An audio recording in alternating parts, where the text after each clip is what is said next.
Bonjour et bienvenue sur Technapa, la Tech à Papa. Alors vous voyez, aujourd'hui je ressors ma petite valisette avec le scanner de RevoPoint, le Metro X, pour une dernière vidéo de cette série de tests sur ce scanner pour utiliser le mode ligne parallèle. Alors le mode ligne parallèle est un mode qui utilise cette ligne bleue, de laser bleu, pour pouvoir capturer vraiment les surfaces et les détails et les reliefs de manière précise.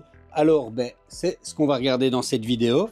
Petit détail que je tiens à préciser, entre-temps, ils ont sorti une mise à jour du logiciel RevoScan qui gère beaucoup mieux les GPU, pour autant qu'on est sur des GPU Nvidia, donc à partir de la série 3, je pense, donc les 3060, 3070, 4000 et donc bref, voilà. Moi je peux malheureusement pas en profiter parce que je suis sous Mac avec un Mac Studio et ce GPU là n'est pas pris en charge par cette mise à jour. Néanmoins, avec mon Mac Studio, je trouve que les performances sont quand même assez bonnes, donc on regarde ça.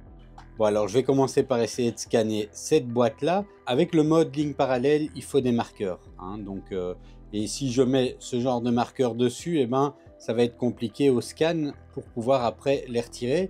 Donc je vais m'amuser à coller tous des petits stickers. Bon, alors voilà, j'ai mis tous les petits points pour pouvoir scanner. Je dois avouer que c'est pas l'expérience la plus amusante de ma vie. Décoller tous ces petits stickers et les coller, c'est quand même un peu casse-pied. Mais on va voir maintenant le résultat que ça permet d'obtenir au moment du scan. Bon, alors voilà, maintenant que je suis dans RevoScan, ce que je vais faire, c'est choisir Scan des marqueurs, là, ici en haut, et je vais mettre dans les paramètres de scan, ligne parallèle, suivi des marqueurs et un objet noir. Je ne vais pas modifier la distance de points prédéfinie, et je vais démarrer le scan comme ça. Bon, alors pour le scan, c'est la même chose qu'avec les autres modes. On vient s'assurer que notre carte de qualité se remplisse bien en vert en gardant la bonne distance par rapport à sur excellent à ce niveau-là. Et on vient également gérer l'exposition si jamais on a des difficultés. Voilà, ça se passe comme ça globalement. Alors il faut savoir quand même que ce scan est moins adapté à des scans qui vont aller sur les côtés. Donc c'est plutôt pour être vu du dessus ou vu de face, mais sans vraiment bouger sur les côtés. Donc pour pouvoir scanner cette boîte, je vais faire plusieurs scans et les assembler ensemble.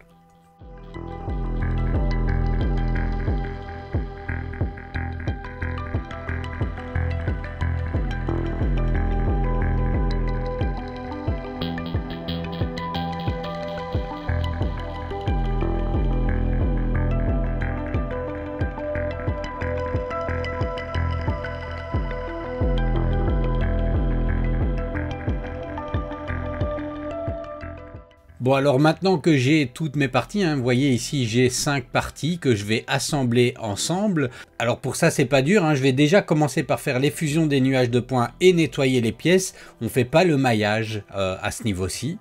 Alors l'opération est un petit peu lente parce que on doit le faire déjà 5 fois.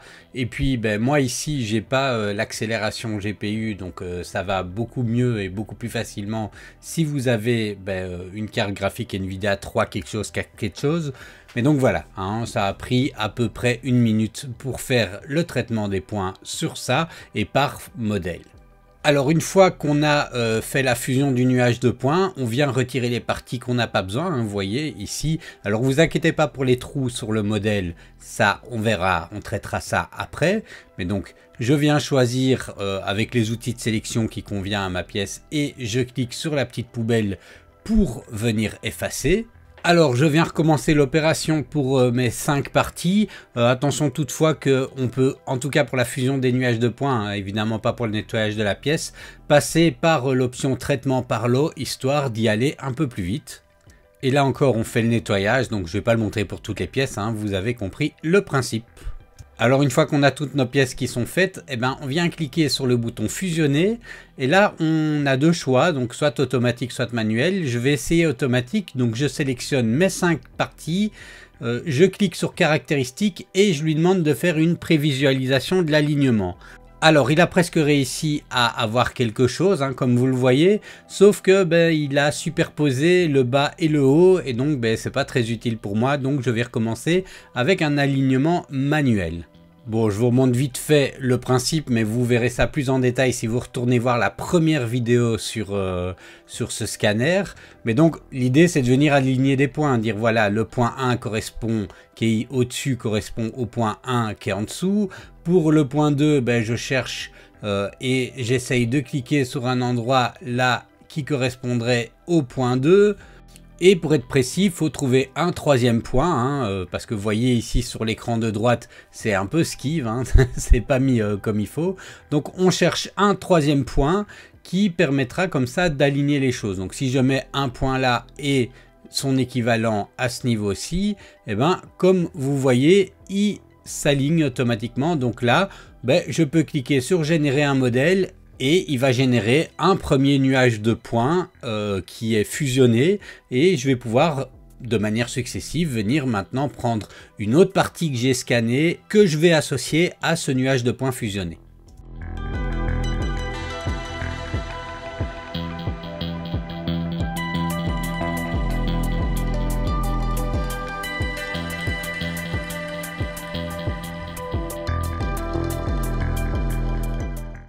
Alors ici sur la dernière partie, j'ai une difficulté, hein, c'est que je n'arrive pas à aligner, il me dit qu'il n'y a pas assez de zones de superposition, donc je n'arrive pas à aligner pour pouvoir venir mettre le capot sur le dessus. Alors c'est pas un problème, parce qu'on peut venir reprendre notre scan et venir compléter des données, hein, comme ça on a plus de matière pour pouvoir faire des superpositions.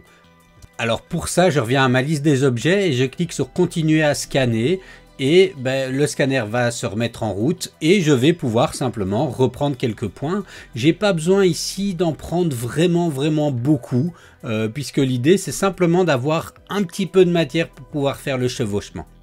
Évidemment, une fois que c'est fait, je dois venir renettoyer mon nuage de points, hein, donc je ne vais pas faire une édition en un clic, mais faire une fusion de points manuelle. Il va faire le traitement et après j'efface, je supprime les parties dont je n'ai pas besoin. Et maintenant, je reprends ma fusion, je prends mon maillage, enfin en tout cas mon nuage de points fusionné avec toutes les autres parties et je viens simplement associer les points. Vous vous souvenez que là j'avais une difficulté, il me disait que j'avais pas assez de chevauchement, mais maintenant j'ai assez de matière pour pouvoir faire en sorte qu'il trouve une manière de bien s'emboîter. Et voilà, c'est fait. C'est tout propre, il n'y a plus rien à dire, enfin c'est tout propre, c'est un nuage de points, hein. Donc on va générer le modèle et maintenant on va pouvoir travailler sur le nuage de points. Alors, il y a une partie que j'aime pas beaucoup, c'est la partie où il y avait une petite vitre transparente comme ça avec le nom. Ce que je vais faire, c'est découper cette partie-là. Vous voyez, il y a plein de trous de partout, hein, c'est des trous des marqueurs.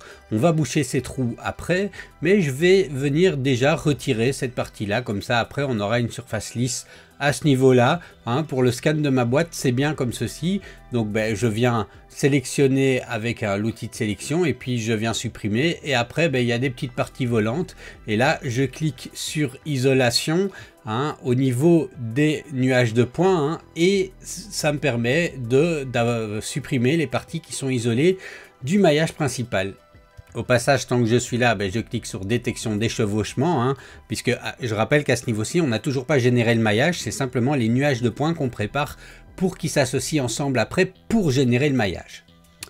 Et maintenant, je clique sur maillage et je viens générer mon maillage, hein. Donc je choisis ici, je ne bouge pas au niveau de la qualité, mais par contre je désactive remplissage des trous parce que ça je vais vouloir le gérer manuellement. Et puis je fais appliquer, vous voyez que là ça prend un peu de temps, il me dit qu'il en a pour à peu près 4 minutes. Et voilà, notre maillage est fait. Alors ce qu'on va commencer par faire, c'est une isolation au niveau du maillage. Donc là il trouve des éléments isolés, on clique sur appliquer. Il les supprime, c'est très bien.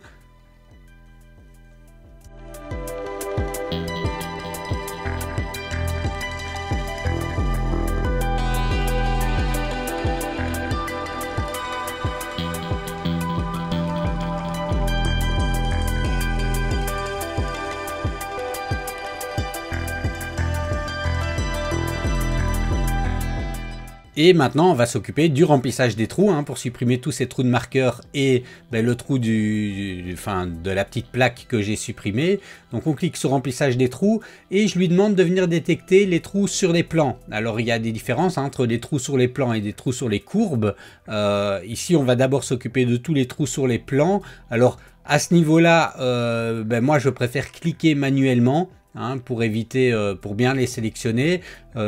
Alors je vous montre ici avec un ou deux quand je clique manuellement et puis que je génère le trou, mais évidemment on s'amuse pas à faire ça comme ça.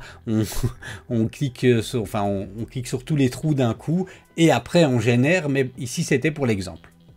Alors une fois, vous voyez ici, il a fait ça, il a combler les trous, mais c'est pas très beau. On a tous des petits points, on a des petites lignes au niveau du carré que j'avais découpé, donc c'est à ça que va servir la fonction pinceau lisse. Donc on vient sélectionner ici, vous voyez sur le côté droit l'icône qui est sélectionnée en rouge, et on vient sélectionner le diamètre et on vient cliquer et puis ça nous permet de faire un lissage comme ça, un peu manuellement, jusqu'à ce qu'on fasse disparaître les petits trous, en tout cas les marques qui ont été laissées par le marqueur. Bon alors entre temps j'ai comblé tous les trous sur les surfaces planes, je vais maintenant venir refaire une détection pour les trous sur les surfaces courbes. Alors maintenant que j'ai fait tout sur les surfaces planes, ça va être plus simple de sélectionner, il va pas falloir cliquer sur tout pour les surfaces courbes. En fait il suffit de faire un CTRL A ou pomme A et il va sélectionner tout, voilà, d'un coup comme ça tout ce qui reste, et là je fais appliquer et ça prend un petit peu de temps mais c'est pas très grave.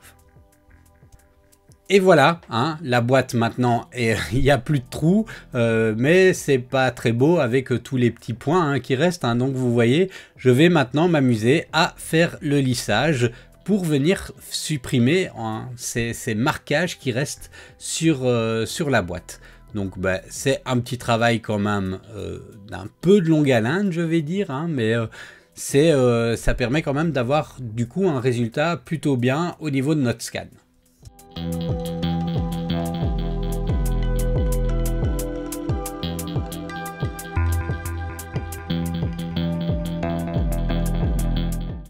Alors sur le côté, vous voyez que j'ai une surface qui est quand même vraiment pas propre et que j'ai difficile à rattraper au lissage. Donc là, j'hésite pas à venir couper dedans en fait. Donc voilà, je veux bien prendre un petit carré, je sélectionne et puis je clique sur la petite poubelle et ça me fait un trou. Et là, je viens simplement refermer le trou. Donc d'abord, je fais une détection des éléments isolés. Il en a trouvé, je supprime. Et puis là, je viens simplement venir recliquer sur remplir les trous, cliquer sur le périmètre du trou et il arrive comme ça à faire une surface qui est plus plane et que là je vais venir lisser après coup. Et voilà, après avoir joué un petit peu avec l'outil de lissage, on a quand même quelque chose de beaucoup plus propre que ce qu'on avait avant.